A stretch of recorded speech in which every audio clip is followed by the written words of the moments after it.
Bonjour à tous et bienvenue dans Portrait d'ébène. Aujourd'hui, nous nous plongeons profondément dans la vie de Maya Angelou, une figure emblématique dont les mots et les actions ont façonné les mouvements sociaux et culturels du XXe siècle. Nous allons explorer comment elle est devenue l'une des voix les plus puissantes de la littérature et des droits civiques et pourquoi son héritage continue de résonner aujourd'hui.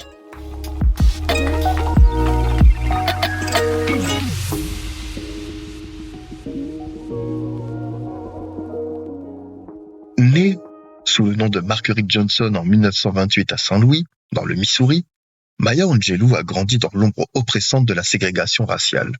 Marguerite, nommée Maya par son frère aîné, a déménagé à de nombreuses reprises durant son enfance. Ses parents se sont séparés quand elle était très jeune et elle a été envoyée vivre chez son grand-père paternel à Stamps, dans l'Arkansas. C'est là, dans le sud ségrégationniste, qu'elle a pris conscience pour la première fois des injustices raciales. Pour comprendre pleinement la genèse de Maya, il est essentiel de se plonger dans le contexte du sud ségrégationniste où elle a passé une grande partie de son enfance. Imaginez un monde où votre couleur de peau détermine les écoles que vous fréquentez, les lieux où vous pouvez manger et même les fontaines d'eau que vous avez le droit d'utiliser. C'est dans ce monde que Maya Angelou a grandi. Durant les années 1930 et 1940, les États du sud des États-Unis étaient régis par les lois de Jim Crow, un ensemble de lois racistes qui instituaient la ségrégation raciale.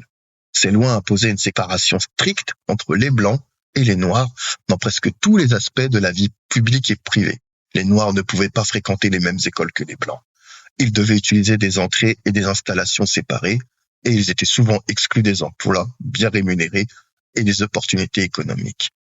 Pour une jeune fille comme Maya, la ségrégation est une réalité omniprésente et dévastatrice. Elle se souvient de l'épicerie de sa grand-mère, Momoma, où elle était témoin de la façon dont les Blancs traitaient les Noirs avec condescendance et cruauté. Maya raconte dans son autobiographie comment sa grand-mère devait se comporter avec une obéissance et une politesse excessive envers les clients blancs pour éviter les représailles. Un autre événement crucial de son enfance est survenu lorsqu'elle a été violée à l'âge de 8 ans par le compagnon de sa mère. Après avoir révélé cet acte, l'homme a été tué vraisemblablement par des membres de sa famille.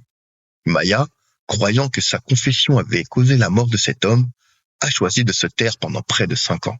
Ce silence auto-imposé était à la fois un acte de douleur et de rébellion.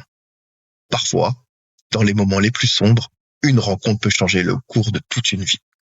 Un après-midi ensoleillé, alors que Maya aidait sa grand-mère dans l'épicerie familiale, Bertha Flowers fit son entrée. Bertha était une femme distinguée, toujours élégamment vêtue, avec une grâce naturelle qui la faisait sortir du lot. Dans une communauté où les opportunités étaient limitées pour les Noirs, elle représentait l'éducation, la culture et l'espoir. Elle salua Maya avec un sourire chaleureux et demanda à parler avec elle en privé.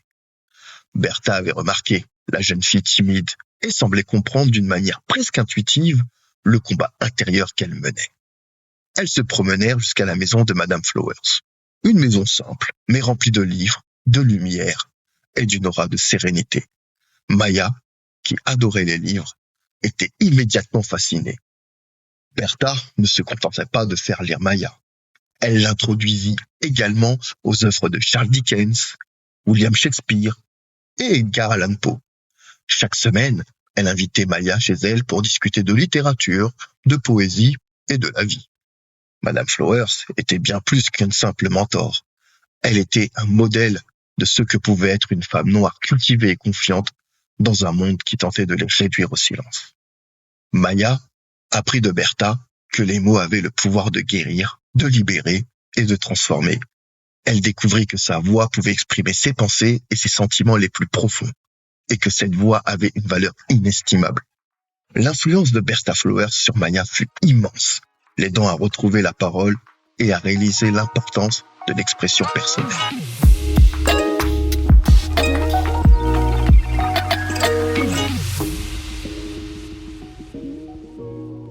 En tant que jeune adulte, Maya a mené une vie riche en expériences diverses.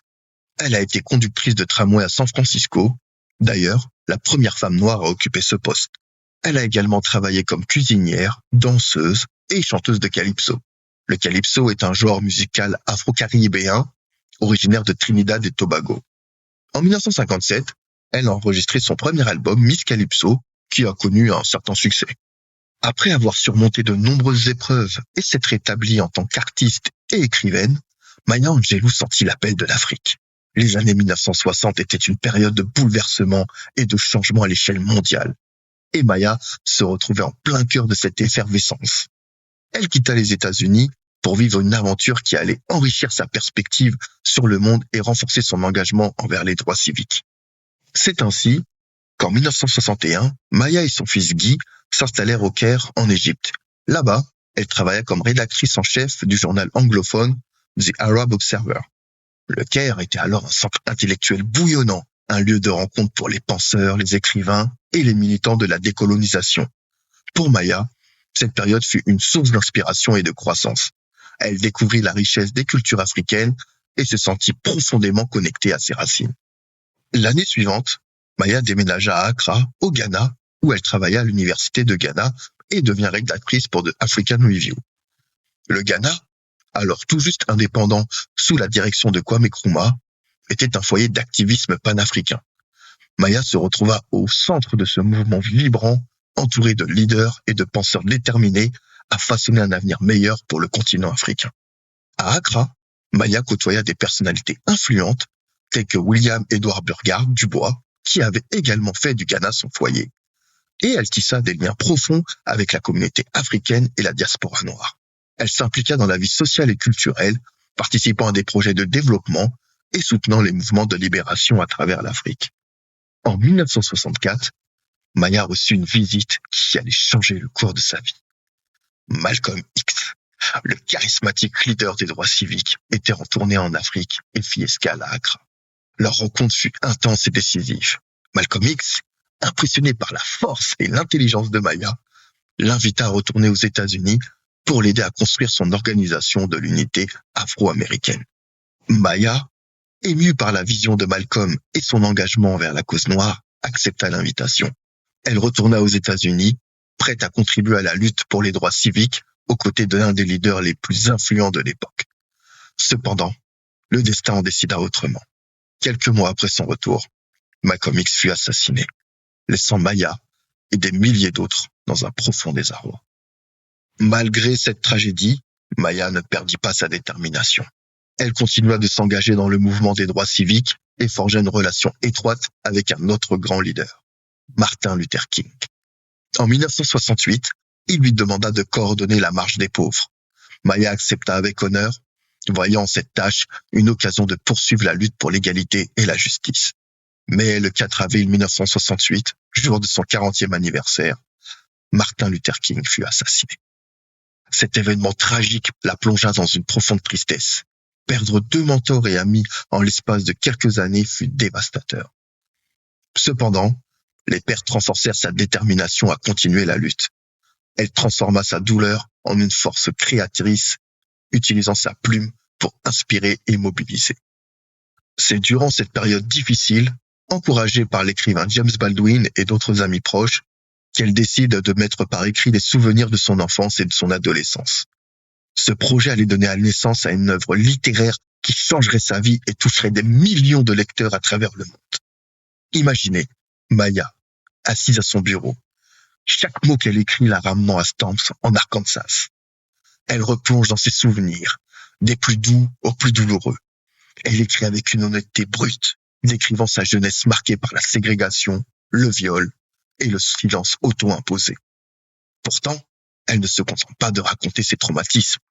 Elle parle aussi de sa résilience, de l'amour de sa grand-mère et de la manière dont elle a retrouvé la voix grâce à Bertha Florence.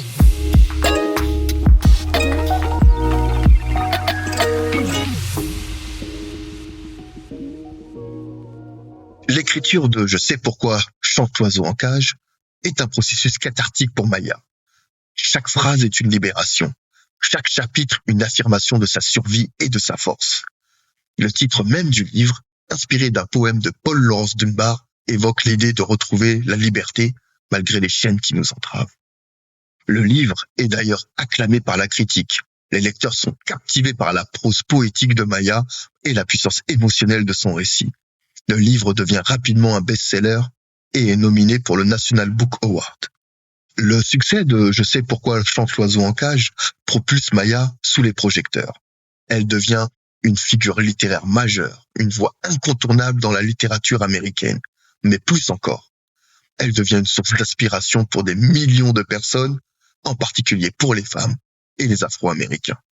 Les lecteurs trouvent dans son histoire une source de réconfort et de force.